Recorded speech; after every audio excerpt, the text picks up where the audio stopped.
What's happening? It's Mike Da Beeman, crypto soldier, all of the above. I'm in January. First of all, I want to say hi to everybody. Thanks for coming to my channel.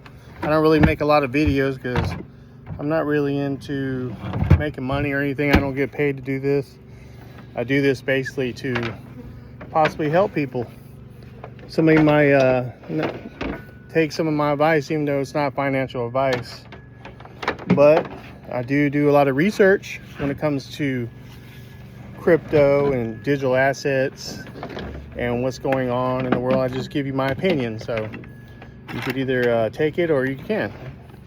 So I'm going to remove this swarm. It's in January, so here in Texas we do have a lot of swarms because our weather is so bipolar.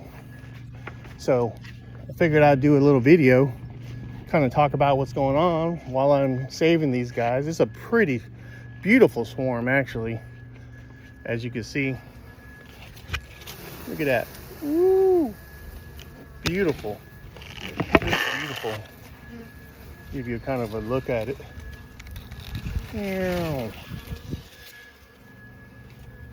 So the queen is inside there. So all these are worker bees on the outside, and they're looking for a place to live, actually. I don't know, we just had a freeze not too long ago, so I'm surprised they even survived through that. But I'm going to try to save these, and I'm probably going to have to put them in a box and feed them for a while until possibly March, maybe April, I'm not sure.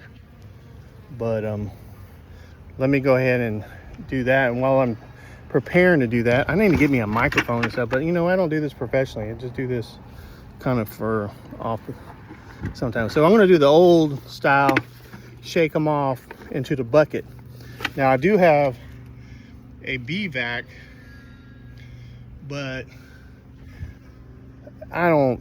there's no cord. I don't feel like getting a cord. Probably during the swarm season I will. I'll probably get another bee vac and give me a long extension cord, but right now there's no plug outlet, and I just don't feel like doing it. So I could still get them pretty much in there once I shake them off. Once the queen bee is in there, then the rest will follow, and then I could just transport them real quick, put them in a box, start feeding them, and it should be just right. So now, when it comes to bee swarms, unless they're Africanized, you could pretty much just touch them. Like I could put my finger on them. Now I do not recommend you do this, because if you do this, you can get your ass stung real quick. Excuse my French. So like on these, they're pretty docile. And another thing is they haven't eaten in a while, so they're not really gonna, you know, take the energy to basically attack me, because they got to find a place to move into. There's a conserving their energy. They haven't ate since the last time they split from the other colony, which was you know, kind of weird this time of year. I mean, it's unfortunately I don't even think this colony would have survived without me recovering them, because there's not any pollen hardly, and so they got to find a place to move into and eat. They got to eat just like me and you every day. So all these worker bees are all female. There's no males hardly in this. Probably no males in this swarm, to be honest with you. The males are a lot bigger and they don't have a stinger. Males don't do anything but take care of the queen. That's all they do. As you can see, that one is doing a little vibration. That's how they communicate with each other. It's pretty cool, huh? I wish we all worked like that. Bees are amazing. I love bees. Honeybees, I love honeybees, but they're not the only bees. There's actually 20,000 species of native pollinating bees. These bees came here in the 1600s from Europe. That's why they're called European honeybees. So, to answer some of y'all's questions, are they in danger? No, they're not. Actually, since the 1960s, beekeepers have had access to veterinary medicine, and they're actually better. They've increased over the years. Now, the thing about honeybees, they're general pollinators. They're not really good at pollinating. They do help, don't get me wrong. So all you haters, Don't be putting comments down there. Actually, yeah, put your comments down there. I like to hear from everybody, whether it's good or bad, because that's just how I am. I'm open-minded, and I will respond back to you. But these bees came here in the 1600s, and the Native American used to call them the white man's flies because there wasn't any honeybees in North America. So anytime they saw honeybees, they knew that white men were around because they're the ones that brought them over here from Europe. So to kind of slap y'all down with y'all's saying that if the honeybees disappeared, then we would die too. Well, let me ask you this question: before 1600, they didn't eat at all? So there wasn't no food? Of course there was. There were native bees, native bee pollinators, tons and tons of them. So they are essential, and I do keep them, and I do like to save them, but I can't save them all. And for y'all to say, oh my God, y'all kill the honeybees. Well, you know what? Sometimes we have to. If they're in a structure where we can't get to the queen, or the customer doesn't want to repair the product on the actual structure or company or whatever, then I have no choice. I have to exterminate them. Or if they're highly aggressive, I'm gonna get rid of them, because human life is more important. Kids, pets, and we don't really have a lot of Africanized bees that come through here in this area, but we do down south. But of course these guys aren't, because if they were, they would be all on top of me. I wouldn't even be able to walk up to them. So look, kind of a view from the top. Look at that. That's pretty cool, right? So anyway, that's a little history lesson. And the problem is, when you start spreading honeybees around, like spreading your colonies in different areas, the honeybees, they start invading the native bees' habitat, and each native bee has a specific plant that it pollinates. So if you go on my website, there's a video on there, why honeybees are part of the problem. It'll explain everything to you. These are done by scientists all over the world. And the problem is, now you get rid of that one bee. Let's say they move into an area, and there's a lot of them. As you can see, there's a lot in the colony. So they take all the resources from that one little native bee that's pollinating apples. Well, guess what? You don't have as many. You don't have as many apples. So now the honeybees also, they spread diseases. So whenever they pollinate on a plant or a flower, and then a native bee comes behind them and they have some kind of disease, it will affect that and kill off that bee. So, and there's some plants that honeybees cannot pollinate. They need a stronger vibration, maybe like a bumblebee or something. So that's the negatives about honeybees. The positives are they are general pollinators. I love them, and they do produce honey. Native bees don't. So the honey is really good. So we're actually able to, get the honey because they produce more than they need. So that's one question I like to answer to people. Also, during the winter time, I always get this one question: hey Mike, does bees do they go away or die during the winter? No, they don't. They basically cut their production down to zero almost, and they actually will eat the honey that they got over the warmer months. That's why they got the honey. So they survive on that, and they may not come out the whole winter. Depending, here in Texas, it get, like today, 68 degrees. They're out and about, like these guys, these girls actually. So I'm gonna shake these off, and we're gonna see some honeybee extraction, relocation. Actually, there's some that are dying down here. So that just tells me that this swarm is very weak. They're dying off. And I'm glad I'm here to actually rescue them, because I don't think they would survive without that. So anyway, let's talk about what's going on today. Well, of course, in Texas, we've got the border crisis going on here. So, our governor is wanting to protect the borders to keep these immigrants, and then the federal government is trying to allow them to come in. And, I saw an argument like, well, the governor is basically blocking the Border Patrol from doing their job, their mission or whatever. And me personally, I have that kind of experience. I've been down to the border I won't tell you what, but I did some missions down there, and I understand what's going on down there. Now their mission, now I may be wrong, correct me. The problem with the Border Patrol's mission is they're basically, all they're doing is processing these people that are coming through. And I have nothing against people coming here to get a better life if you come here the right way. Because there's a lot of people that did that. They sacrificed, had to, raise money or whatever they had to do to come here and have a better life. And I'm all for that. I've been on both sides, and so I understand.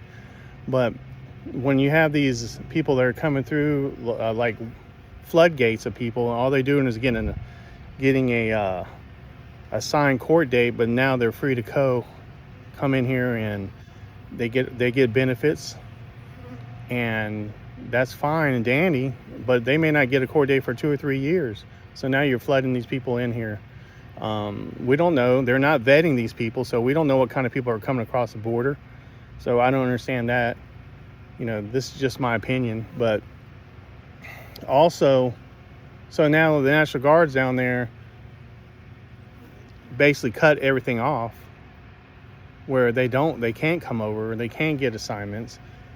Of course, I mean, we have closed borders. We can't just come over here and, come from other countries and come here as you will. I mean, I can't go to another country. I have to show them my passport if I have to get in there. Or when I come back from another country, I had to have some type of ID or proof of citizenship to get back in the country. So what's the deal with that? I mean, that's just my opinion. But so what's the difference in me coming back? I mean, I've been on some cruises where I had to come back and show my passport to get back in, or they wouldn't have let me in. So I could go to the border and just run across there without a passport? That don't make no sense. All right, so that's enough of that stuff. You tell me, y'all comment down below and tell me what you think about that. Another thing is, let's talk about the digital assets crypto market. As you can see, a lot of it's crashed down. We got the ETF and the Bitcoin, which, you had a little slight pump there because everybody got excited about it. But, digital assets, we still got we have a long way to go, in my opinion. Once this, mass adoption comes in, once they start using it, all the utility coins, once Bitcoin actually goes up, it will go up because people will flood into it because they need to put their money into something different. And once it floods up, it'll pull some of these utility coins. Me personally, I believe some of these utility coins that are, I only deal with the X coins. That's just what I do. I have some other ones too, but they will actually pull up. Now, I have a lot of different opinions. Like, let's, for instance, XLM XRP. XRP is a bridge currency used by the banks, used for liquidity So I think that coin itself, token, whatever you want to call it, software, because it really is, has to be at a stable price point for a bank to send money through with that token. It cannot be volatile, in my opinion. It can't be going up and down. You can't send trillions of dollars on something that's going up and down, up and down. The banks are not going to do it. They want something stable at a stable price. So I don't know what the price is, I don't do price predictions. I know that it's a valuable token, valuable software. Ripple is pushing. Ripple is awesome. They've expanded throughout the whole world, still expanding. They got people on that board that are from the government. So you think they wouldn't be on that board unless they saw something like Rosie Rios? If they didn't think that there was something great about this system, this software, they wouldn't be involved in there. XLM is great too, stellar. They're going to be doing peer-to-peer. My point is, do your research whenever you're trying to get into some of these projects. Not financial advice, but don't just follow everybody else and go blindly. Do some research. That way you can kind of see what they're about, and then kind of go forward. I believe that we're gonna, by the end of the year, close to the end of the year, things are gonna start jumping up, and y'all better have a plan. If not, you're gonna be somebody else's plan. Basically, some of these big companies, when they exit out of it, or they got a type of plan, you're going to be their money and you won't be able to get out of it. Just my opinion. Another thing I want to talk about is, before I was kind of, like I had mentioned, Nasara Jisara. I think some of that Nasara Jisara is possibly true, because there's some things going on that I've done a lot of research on the actual movement and the 17th letter. I'm not going to mention it on here, but some of the things are coming true. So is it possible? Maybe. I hope so. I think some of it is, some of it may not, some of it may be true. I don't know. So let me go ahead and shake these guys off and put them in here where y'all can watch that while I do that. I wish I should have brought my tripod, but I'm gonna try to do it at the same time. Let me see if I could set y'all down somewhere where you can see it. Sorry, I'm just not prepared. I kind of did this on a whim. See if I could get y'all, see if you can see the actual can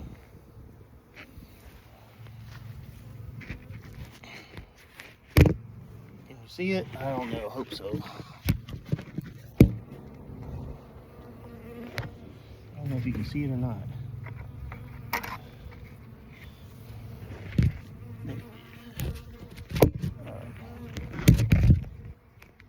All right, here we go.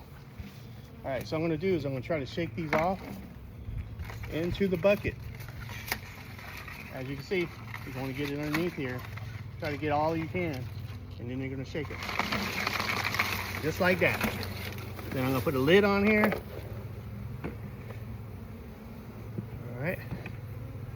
I'm gonna leave a little bit of space for them to go in and follow the queen. As you can see, let them go ahead and follow the queen and get in there. If not, they're going to go back to the same branch. So they're going to go in there into the bucket. You see? If I lift this up, y'all will see they're all inside there, right? So let's give them some time to go inside the bucket. Try not to hurt him, because if you kill one of them, they're going to send off a signal saying somebody got killed, and then they're going to start being aggressive. So this is an old school way we do it. Now I have a vacuum, I have a canister, has a little basket in there that'll actually collect them, and that's usually how I do it, because you have to have low suction. If not, you're going to kill them. So somebody comes to your house with a shop vac trying to tell you they're going to remove the bees and save them, they're lying through their teeth.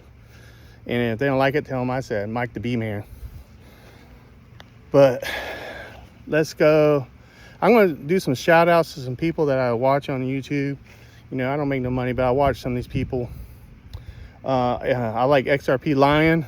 Shout out to you. I like Crypto Hulk. He's pretty cool. He's got some of his some good points. He does a lot of research. He's a nice guy.